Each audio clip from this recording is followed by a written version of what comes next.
వివేకానంద సేవా సమితి ఆధ్వర్యంలో ఈరోజు ఉమ్మడి పాలమూరు జిల్లా టెన్నిస్ బాల్ క్రికెట్ టోర్నమెంట్ ప్రారంభించిన ఆత్మకూరు మున్సిపల్ తాజా మాజీ floor leader Ammapuram Ashwin Kumar, Tammali Vijay, K Narasimha, K Anand, Mandlasuri, dance Balu Narasimha, Ashwin Kumar మాట్లాడుతూ క్రీడలో మానసిక ఉల్లాసానికి ఎంతో అవసరమని, క్రీడాకారులు గెలుపు ఓటములను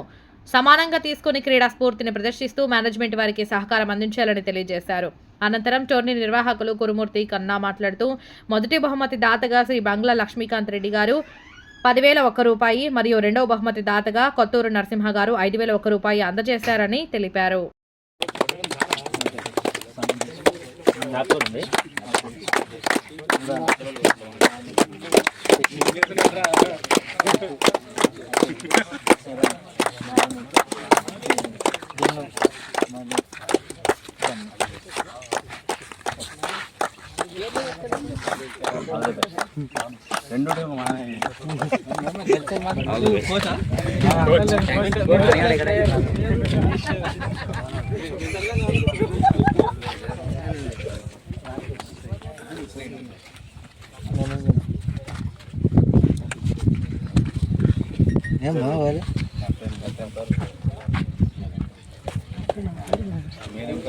రెండు స్తంభాలు 3 స్తంభాలు